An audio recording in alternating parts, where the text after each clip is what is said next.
गुरुर्ब्रह्मा गुरुर्विष्णू गुरुर्देवो महेश्वरा सद्गुरु साक्षात परब्रह्म तस्मै श्री सद्गुरुवे नमः। जय जय रघुवीर समर्थ। सुंदर सकाळच्या वातावरणामध्ये सद्गुरु चरणांना नतमस्तक होऊन आपण या निरूपणास सुरुवात करूया। मायबाप सज्जनांचं स्वागत आहे। समर्थांनी सांगितलेलं आहे की आयुष्याची सर्वात मोठी किंमत किती असते। बघा सर्वात मोठं न्यायालय असतं ना, हे आपलं मन असतं। पण आयुष्याची किंमत किती असते या प्रश्नाचं उत्तर कोणाला माहीत आहे का? ज्यांना माहीत असेल ना, त्यांनी कमेंट बॉक्समध्ये नक्कीच टाईप करा की आपल्या आयुष्याची सर्वात मोठी किंमत किती असते। हे आपल्या मनाला विचारा, कारण या विश्वामध्ये सर्वात जर मोठं न्यायालय जर कोणतं असेल ना, तर ते आहे हे मनुष्याचं मन असतं। काय चुकी काय बरोबर ते फक्त आपल्या मनाला माहीत असतं। आणि त्यामुळे सर्वात आधी आपल्या मनाला विचारा आणि मगच पुढचं पाऊल टाका। कारण जोपर्यंत आपण आपल्या जीवनामध्ये कधी दुःख येतं, कधी सुख येतं, पण आपण कधी विचार करतो का? आपण नुसतं दुसऱ्याला बोलत असतो, दुसरा कसा चुकीचा आहे हे समोरच्याला आपण माहीत करून देत असतो, पण आपण चुकीचा आहोत हे आपल्या मनालाच माहीत असतं ना। म्हणून अगोदर प्रत्येक मनुष्याने आपल्या मनाला विचारावं की आपण बरोबर आहोत की चुकीचं आहोत। जेव्हा तुम्ही स्वतःला प्रश्न कराल ना, तर याचं उत्तर तुम्हाला लगेच मिळून जाईल। पण मनुष्य असतो ना, तो अहंकारामध्ये बुडालेला असतो। अहंकाराच्या समुद्रामध्ये एवढा खोलवर गेलेला असतो ना की त्याला वरती यायला खूप वेळ लागतो। पण अहंकाराच्या समुद्रात जेव्हा हा मनुष्य बुडतो ना, त्याला वरती येण्यासाठी फक्त संस्कारच लागतात। संस्कार नावाचं जहाज असतं ना, संस्कार नावाची पाणबुडी असते, तीच त्याला वरती घेऊन येते। पण ही संस्कार नावाची पाणबुडी नक्की सापडेल कुठे? अहंकार असतो ना, अहंकार आणि संस्कारामध्ये एवढाच फरक असतो की नेहमी इतरांना झुकवण्यामध्ये आनंद मानतो। त्याचं नाव काय आहे? अहंकार म्हणतात त्याला। आणि नेहमी स्वतःला झुकून इतरांना मोठेपणा देण्यात आनंद मानतो, त्याचं नाव आहे संस्कार। अहंकारामध्ये आणि संस्कारामध्ये किती लांबचा फरक आहे। तो इतरांना झुकवतो ना आणि त्याच्यामध्ये आनंद निर्माण करतो, तो अहंकार हवा की आपण स्वतः झुकून इतरांना मोठेपणा देण्यामध्ये आनंद निर्माण करतो, तो संस्कार हवा। हे प्रत्येकानं ठरवावं, कारण या जगामध्ये काय घ्यायचं आणि काय दुसऱ्याला द्यायचं हे आपलं मन ठरवत असतं। म्हणून त्या मनाला विचारा, पण तुमचं मन स्थिर नाही। आणि ते स्थिर कधी होईल? हे मन स्थिर होईल ना, ते फक्त भक्ती मार्गाने, ते उपासनेने। प्रत्येक निरूपणामध्ये एक मात्र कायमचा विषय असतो, तो म्हणजे कोणता? समर्थ प्रत्येक निरूपणामध्ये सांगत आहे की उपासना, या भक्तीचं सामर्थ्य, या भक्तीची ऊर्जा, या भक्तीचं सर्व काही काय आहे? उपासना। पण आपण उपासना मात्र कधीच करत नाही। पण आपले प्रश्न मात्र परमेश्वराला हजार विचारत असतो, म्हणजे करायचं आहे ते करतो का? कधीच करत नाही। म्हणून विश्वास असतो ना, तो स्वतःवर ठेवलात ना तर ताकद बनत असते, पण तोच विश्वास जर दुसऱ्यावर ठेवलात ना तर ती कमजोरी कधीही बनून जाते ना, तुम्हाला कळत सुद्धा नाही। म्हणून कधी योग्य होता ते कोणी लक्षात नाही ठेवत। तुम्ही किती योग्य असता ना, ते कधीच कोणी लक्षात ठेवत नाही। तुम्ही कुणासाठी किती काय केलं आहे ते कोणीच लक्षात ठेवत नाही। पण तुम्ही कधी चुकलात ना, तर ती चुकी तुमची सगळे लक्षात ठेवत असतात।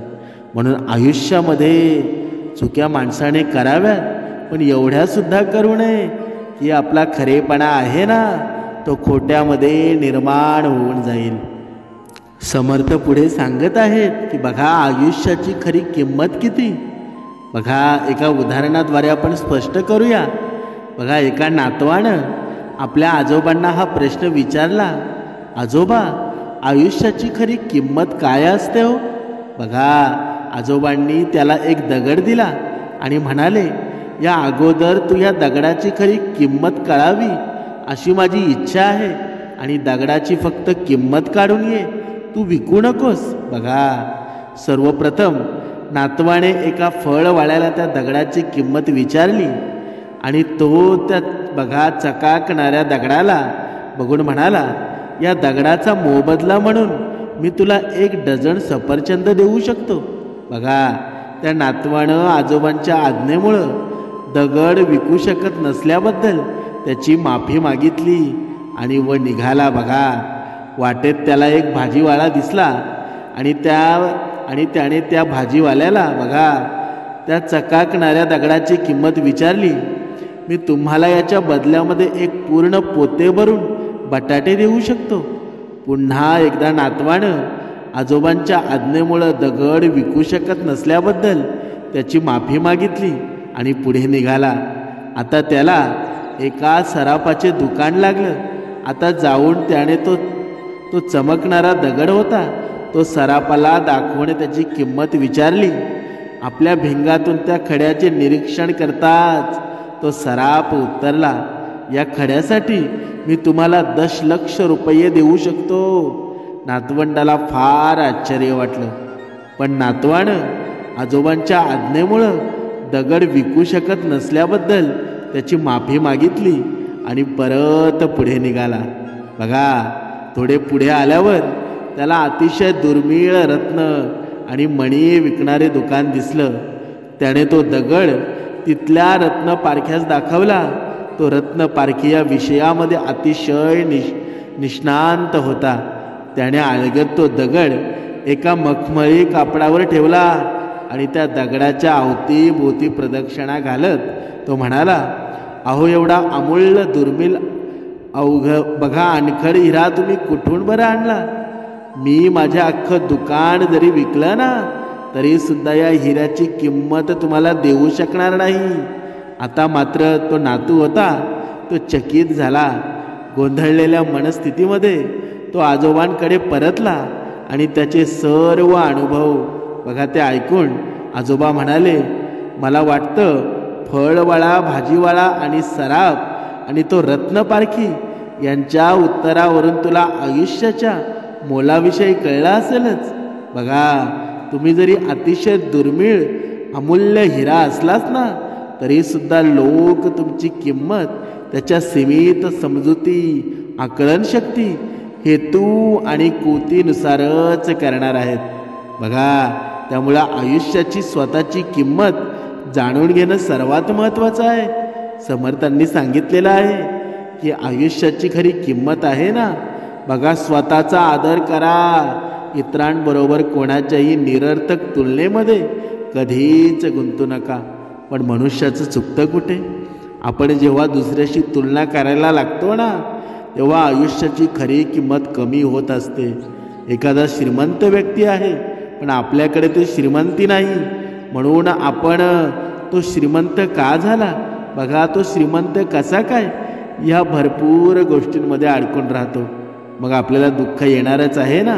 आणि मग आपण देवाला अनेक प्रश्न विचारतो, देवा मी तुझी एवढी भक्ती करतो, हे करतो, ते करतो, तरीसुद्धा माझ्या जीवनामध्ये दुःखच. माझा मित्र देवाला भजनसुद्धा करत नाही तरी तो श्रीमंत आहे, मग मी एवढा गरीब का. बघा कारण या भक्ताचे कितीतरी प्रश्न असतात, पण जिथे प्रश्न निर्माण व्हायला लागतात ना तिथे भक्ती कधीच होत नाही. म्हणून परमेश्वराला थोडे प्रश्न कमी विचारत जा तरच तुम्ही खरे भक्त व्हाल ना. बघा तर पुढे समर्थ सांगत आहेत की इतरांबरोबर कोणत्याही निरर्थक तुलनेमध्ये गुंतू नका, कारण तुम्ही या विश्वातील एक अभिनव आणि अद्वितीय निर्मिती आहोत. बघा कारण या जगामध्ये, या विश्वामध्ये मनुष्यासारखा प्राणी कुठे आहे का. 2 डोळे हे सुंदर जग दिसावं म्हणून परमेश्वरानं आपल्याला 2 डोळे दिले, सगळं ऐकू यावं म्हणून 2 कान दिले, सर्व काही बघा चव यावी म्हणून ही जीभ दिली, चावून खावं म्हणून हे दात दिले, चालता यावं म्हणून पाय दिले, बघा सर्व काही हाताने खाता यावं म्हणून हे हात दिले.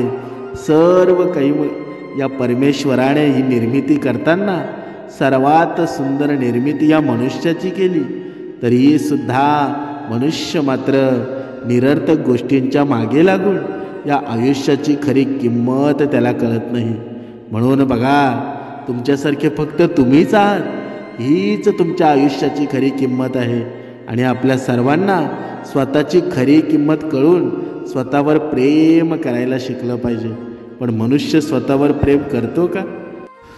समर्थांनी सांगितलं आहे की तुमच्या आयुष्यावर कधी तुम्ही नाराज होऊ नका, कारण जसं तुमचं आयुष्य आहे ना तसं कोणाचं तरी स्वप्न असतं. बघा, आपण कधी कधी फिरायला जातो, बघा बाजारामध्ये जातो आणि बाजारामध्ये गेल्यानंतर बघा बसमध्ये म्हणा ट्रेनमध्ये म्हणा, बघा ती छोटी छोटी लहान मुलं भीक मागण्यासाठी येतात. बघा 1 रुपया 2 रुपया मागत असतात. बघा त्यांच्या चेहऱ्यावर हावभाव बघा, बघा किती चेहरा त्यांचा मातीनं माखलेला असतो. त्यांचं हे अवतार आणि ते रूप पाहून ना बघा आपल्याला सुद्धा कीव येते आणि आपण सुद्धा त्यांना 1-2 रुपया देतो. कारण का? कारण बघा आपल्याला असं वाटतं की त्यांच्याकडे पाहिल्यानंतर वाटतं की आपलं आयुष्य किती सुख समाधानी आहे. बघा त्यांना राहायला सुद्धा घर नसतं, बघा खायला प्यायला काय मिळणार आहे त्याची सुद्धा त्यांना माहिती नसते. जेव्हा कुणी 1-2 रुपया देईल ना त्याचंच ते खातात. बघा उन्हाळ्यात तरी वेगळी गोष्ट आहे, जेव्हा पावसाळा येतो तेव्हा रेल्वेचे ब्रिज खाली बघा जे बसलेले असतात, बघा थंडी वारा त्यांना काही असतो का? बघा तरी त्यांचे जीवन किती आनंदाने ते जगत असतात. पण आपल्याकडं घर आहे, पैसा आहे, गाडी आहे, सर्व काही आहे, बायकोसुद्धा आहे, मुलंसुद्धा आहेत, सर्व गोष्टी आहेत, तरीसुद्धा आपण नाराज का होतो? तरीसुद्धा आपण दुःखी का होतो? कधीतरी या गोष्टीचं आपण स्वतःला प्रश्न विचारायला हवेत. कारण जोपर्यंत आपण स्वतःला प्रश्न विचारत नाही ना तोपर्यंत आतून आपल्या उत्तर कधी येणार नाही. म्हणून तुमचा पूर्ण वेळ तुम्हाला चांगलं बनवण्यामध्ये घालवायला पाहिजे. कारण आजकाल नाती माणसांनी नाही तर पैशांनी बनली जातात. म्हणून आपलं नातं नक्की पैशाचं आहे की बघा की आपल्या माणसांचं आहे हे प्रत्येकाने पाहावं. कारण ही नाती आहेत ना, ही नाती अशीच बनली जातात का? बघा आपल्यासाठी आईवडील असतात, बघा आपल्या लहानपणापासून तर आपलं शिक्षण होईपर्यंत आपल्याला फुकटच सर्व देतात ना. आपल्याला पैशापासून, खाण्यापासून, कपड्या लत्त्यापासून सर्व काही फुकट देतात. पण जेव्हा आपण कमवायला लागतो तेव्हा आपण पैशाची बघा पैशाच्या बोलीनं त्यांना अपमानित करतो. पण त्यांनी तुझ्यासाठी लहानपणापासून जर मोठा होईपर्यंत त्यांनी काही तुम्हाला विचारलं का की तुम्हाला पैसे कमी पडले का? कधी विचारलं का की पैसे कुठून आले, काय आले? तुमच्या गरजा त्यांनी भागवल्या, पण तुम्हाला त्यांनी उलट प्रश्न केला नाही. पण आपण थोडे पैसे कमवायला लागतो तेव्हा आपण मोठे बादशाह होऊन जातो. आणि आयुष्याची खरी किंमत बघा ही असत्य किंमत माणसाला कळते, ही खरी किंमत नसते. खरा जर माणसाची आयुष्याची खरी किंमत कोणाला कळाली ना तर ती कळाली संतांना. आणि हीच आयुष्याची किंमत सांगताना समर्थांनी बघा ही भक्ती निर्माण केली. ही भक्ती, ह्या भक्तीचं सामर्थ्य. पण मनुष्य 10-10 वर्ष या श्रवणामध्ये राहतो, पण आयुष्याची किंमत मात्र त्याला अजूनपर्यंत कळत नाही. का कळत नाही? अहंकार, लोभ हे गुण माणसाच्या या हृदयामध्ये आहेत ना तोपर्यंत आयुष्याची किंमत कधीच कळणार नाही. समर्थ पुढे सांगत आहेत, देव त्यांचं पण ऐकत असतो जे कधी बोलून दाखवत नाहीत. ईश्वराच्या प्रत्येक निर्णयावर खुश राहिलं पाहिजे. कारण देव आपल्याला ते नाही देत जे आपल्याला पाहिजे. देव आपल्याला ते देत असतो ना जे आपल्यासाठी सर्वश्रेष्ठ असतं. पण मनुष्य मात्र बघा, जे स्वतःला पाहिजेत असतं ना तेच घेण्याचा प्रयत्न करतो. पण त्या टोपलीमध्ये मात्र ती टोपली रिकामी असते, पण त्याला वरून वरून बघा, वरून वरून धन दिसत असतं. पण त्या धनाच्या खाली माती असते हे त्याला कधीच कळत नाही.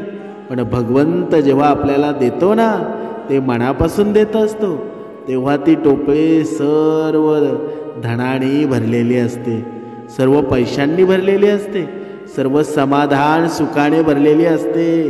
पण मनुष्याला ती टोपली असते ना वरून धनाची दिसत असते आणि तिथेच मनुष्य फसतो.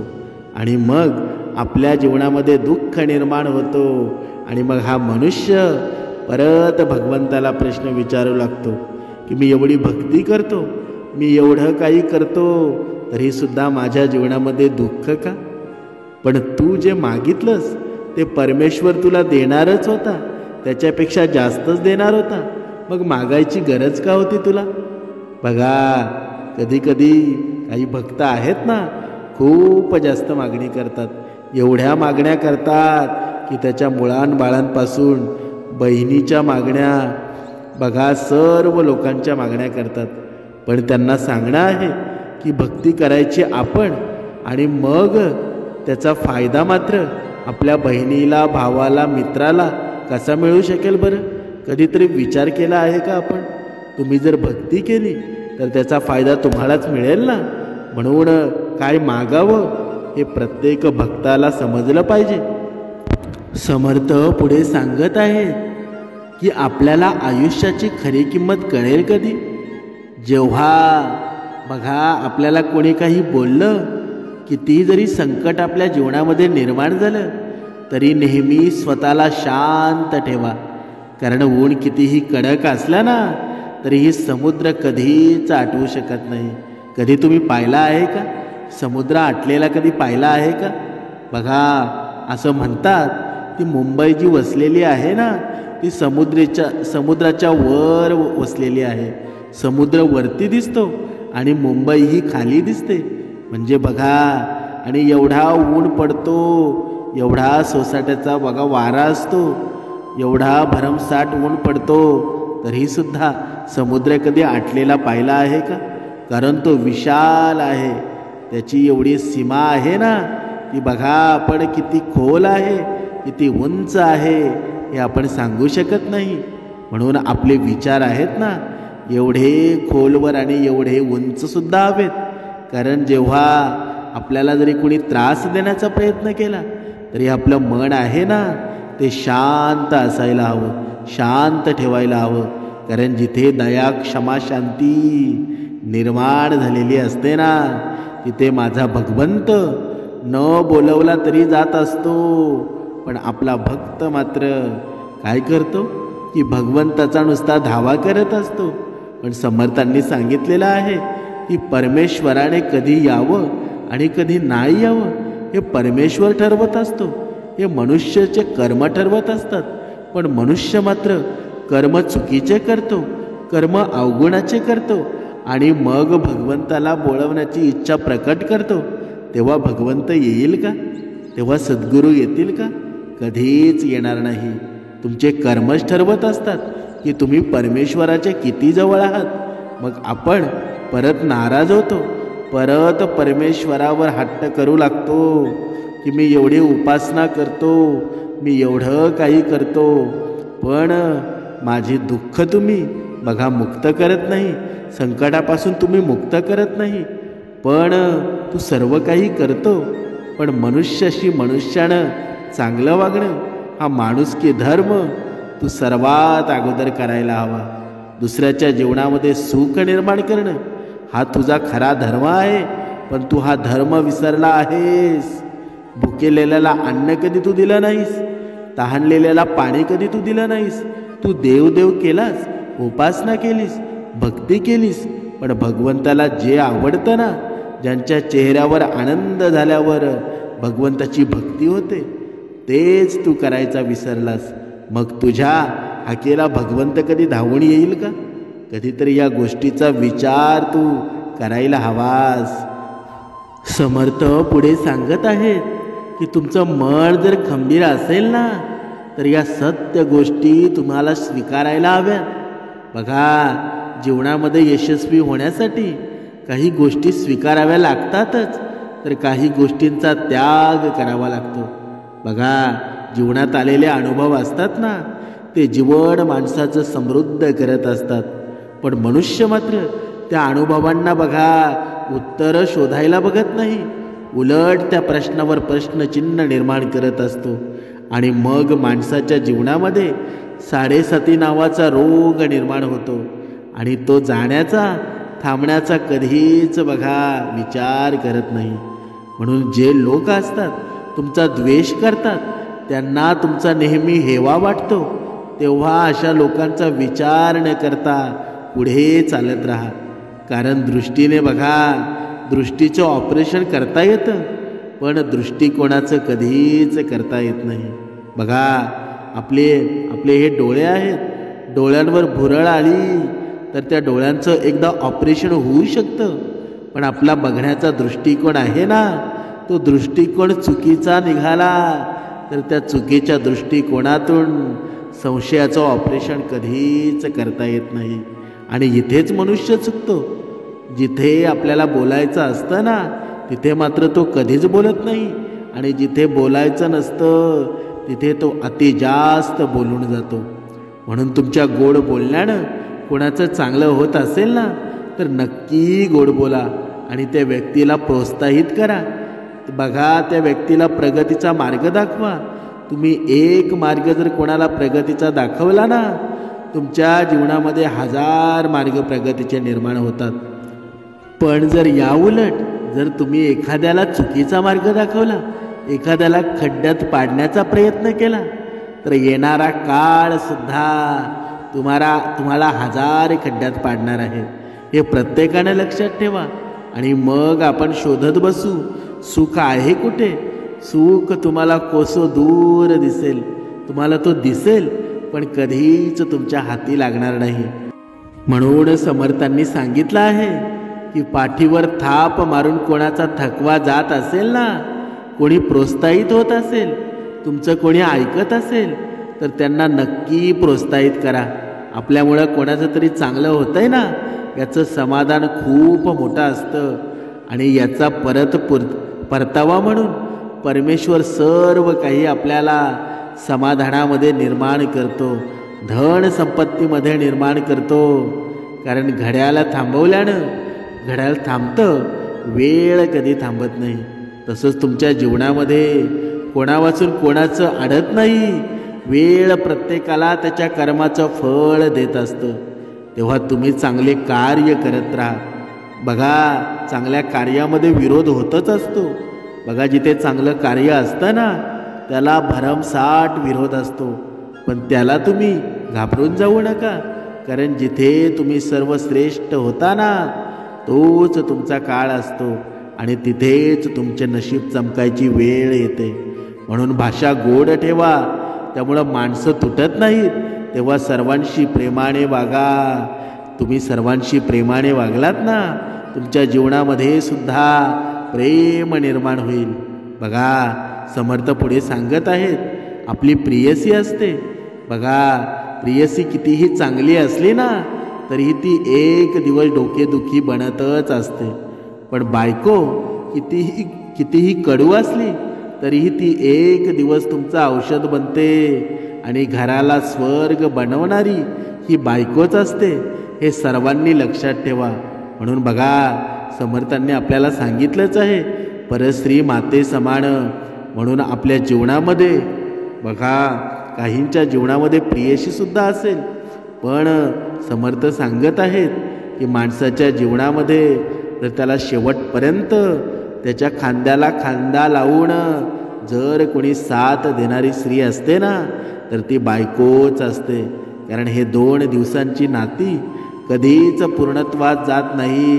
म्हणून आपल्यात जर प्रेम निर्माण करायचं झालं ना, प्रेम करायचं असेल तर स्वतःच्या बायकोवर करा, स्वतःच्या आईवर करा, स्वतःच्या आईवडिलांवर करा, कारण हे तुम्हाला स्वर्गाची प्राप्ती करून देतात. या जगामध्ये बघा, परमेश्वरानंतर आई वडीलच असतात की तुम्हाला स्वर्ग प्राप्त करून देऊ शकतात. बाकी दुसरे या जगामध्ये कोणीच नाही. बघा, पत्नी नेहमी आपल्या पतीच्या हसण्यामागच्या वेदना, रागामागील प्रेम आणि शांततेमागील कारण समजते, कारण ती सर्वात जास्त आपल्या पतीवर प्रेम करत असते.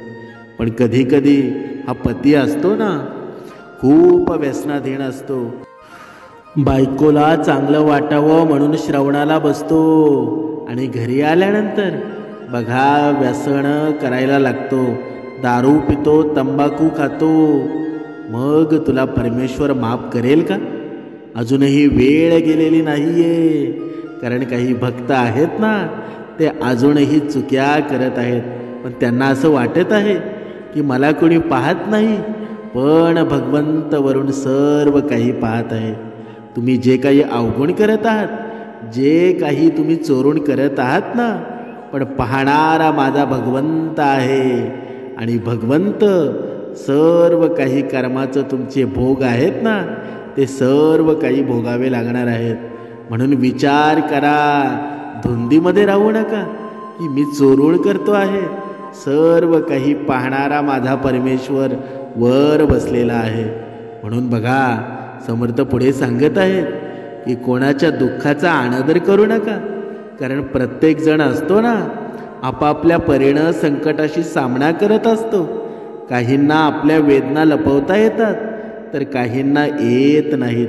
बघा, कधी कधी काही माणसं असतात, आपल्या जीवनात कितीही संकट आलं, आपल्या जीवनामध्ये किती दुःख झालं, तरी ते दुसऱ्याला बोलून दाखवत नाही. आपल्या वेदना स्वतः बघा एवढ्या दबून ठेवतात ना. पण समर्थ सांगत आहेत की आपल्यावर संकट आलं, आपल्यावर दुःख आलं, बघा एवढ्या वेदना मनात ठेवू नका, दुसऱ्यांना सांगा. पण जेव्हा दुसऱ्यांना कोणाला सांगा की ज्यांच्यावर आपला विश्वास आहे. विश्वासू माणसाला या वेदना सांगा, नाहीतर तुम्ही अविश्वासू माणसाला तुमचं दुःख सांगायला गेलात ना, तर त्याचा परिणाम वाईट होऊ शकतो. म्हणून आपलं कोण आणि बाहेरचं कोण हे माणसाला ओळखायला शिकलं पाहिजे. आणि हे कोण ओळखून देतं? हे ओळखून देतो तो माझा परमेश्वर समर्थ. म्हणून समर्थांची कृपा जेव्हा आपल्यावर होते, तेव्हा आपलं जीवनसुद्धा किती सुखकारी होऊन जातं. बघा, म्हणून प्रत्येक मनुष्याने भक्ती करायलाच हवी आणि उपासना करायला हवी. बघा, पहाटे पहाटे उठून उपासना सर्वश्रेष्ठ आहे, उपासना करायलाच हवी. जर तुम्हाला आयुष्यामध्ये धन प्राप्ती या सर्व गोष्टींचं सुख जर हवं असेल ना, तर उपासना करायलाच हवी. खूप वेळा सांगून झालं उपासना किती महत्त्वाची आहे. बघा, पुढे समर्थ सांगत आहेत की समजवण्यापेक्षा समजून घेण्यामध्ये खरी परीक्षा असते. म्हणून सर्वांशी बाजू समजून घेण्याचा प्रयत्न करा. पण आपण घाई करत असतो की एखाद्यानं आपल्याला काही सांगायचा प्रयत्न केला ना, आपण त्याची बात कधीच समजून घेत नाही. आपण अर्ध्या बातेवरच, अर्ध्या गोष्टीवरच बघा त्याच्याशी भांडण करायला सुरुवात करतो. पण अशामध्ये अधोगती आपलीसुद्धा होत असते ना, हे प्रत्येकाने लक्षात घ्यायला हवं. कारण काही प्रश्न सोडवून सुटत नसतात, काही मात्र सोडून दिले ना की ते आपोआप सुटले जातात. म्हणजेच काय, तेव्हा जीवन जगताना काही गोष्टी वेळीच सोडून द्यायला हवेत. त्या गोष्टी कोणत्या? दारू, सिगारेट, तंबाखू, बघा परस्त्री या गोष्टी आहेत ना, वेळीच जर आपण सोडून दिल्या ना, तर आपलं जीवन एवढं सुंदर बनेल ना की कोणीही म्हणावं की हा बघा श्रवणाला जातो, किती सुंदर मनुष्य आहे. म्हणून पुढे समर्थांनी सांगितलं आहे की इतरांच्या प्रगतीवर जळण्यापेक्षा स्वतःच्या प्रगतीकडे लक्ष द्या, तुमचं जीवन सुंदर होऊन जाईल. आणि काही क्षण तुम्ही एकांतामध्ये घालवा, कारण बघा आरडाओरडामध्ये आपण सर्व आपलं सुख बघा, पूर्ण आपलं सुख असतं ना, पूर्ण आपण गमावून बसतो. पण कधी एकांतात सुद्धा घालवा, कारण सुटणाऱ्या प्रश्नांची उत्तरं तिथेच सापडतील. कारण तिथेच आपला संवाद हा फक्त स्वतःशीच होत असतो. म्हणून एकांत पण खूप महत्त्वाचा आहे. या पूर्ण निरूपणामध्ये तुम्हाला आयुष्याची खरी किंमत काय आहे ती कळालीच असेल. म्हणून समर्थांनी सांगितलेलं आहे, आयुष्यामध्ये दया, क्षमा, शांती निर्माण करा. परमेश्वराची प्राप्ती झाल्याशिवाय राहणार नाही. जय जय रघुवीर समर्थ.